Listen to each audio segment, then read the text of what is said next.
Hi, so today we're going to discuss the topic rhinoscleroma mainly under 10 headings. The first one being the definition. It refers to a chronic specific granulomatous disease of the upper respiratory tract caused by Klebsiella rhinoscleromatis. It primarily affects nose but may spread to nasopharynx, oropharynx, larynx, trachea, and bronchi.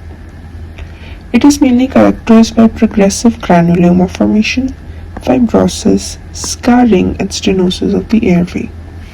Its etiology being the causative organism Klebsiella rhinoscleromatis as we discussed above, which is a gram-negative encapsulated bacilli.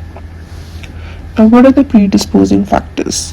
These are poor hygiene, low socioeconomic scale, malnutrition, overcrowding, and chronic nasal infection. It usually affects young adults 15 to 35 years of age, and females are more affected than males. Its pathology is divided into three stages, namely catarrhal or atrophic stage, granulomatous or proliferative stage, and sclerotic or cicatricial stage. The pathology of catarrhal stage is chronic rhinitis, mucosal inflammation, and atrophy. Its clinical features are nasal obstruction, persistent rhinorrhea, crusting, and foul-smelling nasal discharge. Now, the catarrhal stage can also be mistaken for chronic rhinitis and atrophic rhinitis in some cases. Moving on, after catarrhal stage, it can progress to granulomatous or proliferative stage.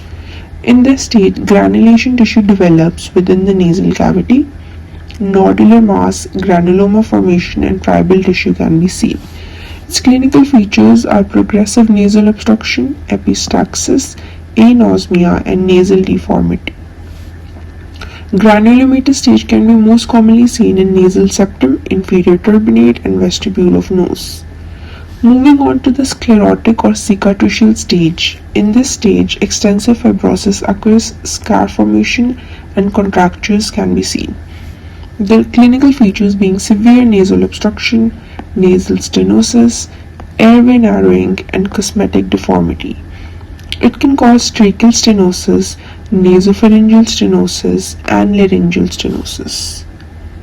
Now, what is the histopathology of the condition? Firstly, we will see Michelix cells, which are large vacuolated foamy macrophages that contain bacteria and are pathognomonic of rhinoscleroma. Moving on, we can see a Russell body, which is eosinophil immunoglobulin containing plasma cell inclusion. Other findings in the condition can be plasma cell infiltration, granulomatous infiltration, and fibrosis. Now, what are the clinical features of the condition? They can be divided into four types: nasal, external nose, nasopharyngeal, and laryngeal. Nasal can be progressive nasal obstruction, nasal discharge, crusting, epistaxis, hyposmia, and anosmia. External nose can be affected by broadening of nose, deformity, and swelling of vestibule. Nasopharyngeal involvement includes nasal speech and postnasal discharge. Laryngeal involvement includes hoarseness, stridor, and airway obstruction. Moving on to what are the examination findings that can be in anterior rhinoscopy and endoscopy. In anterior rhinoscopy, we see reddish granulomatous masses, crusting, and bleeding on touch. In endoscopy, we can see it can reveal nasopharyngeal extensions, laryngeal involvement, and airway narrowing.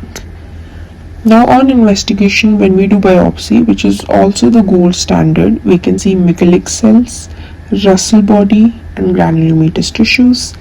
On culture, we can do isolation of Klebsiella rhinoscleromatis, which is the causative organism.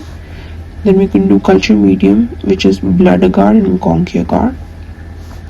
On CT scan of nose and paranasal sinuses, we can see soft tissue masses, extent of disease can be demonstrated, and airway involvement can be checked. Now, what are the other differential diagnoses of the condition?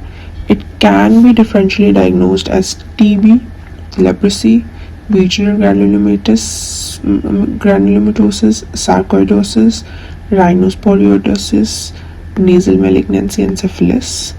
The treatment for the condition is ciprofloxacin for a prolonged period. Others are doxycycline, rifampicin, and cotrimoxazole. 6 weeks to several months is the duration of the treatment. We can also do surgical treatment, that the indications for which are airway obstruction, fibrotic stenosis, and cosmetic deformity. The procedure for surgeries are endoscopic excision, debulking of granuloma, and dilatation of stenosis. Now, there are various complications that can occur if the disease is left untreated, which can be nasal as complete nasal obstruction, septal deformity, pharyngeal can lead to nasopharyngeal stenosis, laryngeal complication can be laryngeal stenosis and stridor, tracheal complication can be tracheal narrowing, and cosmetic complication can be external nasal deformity. That's the end of our talk.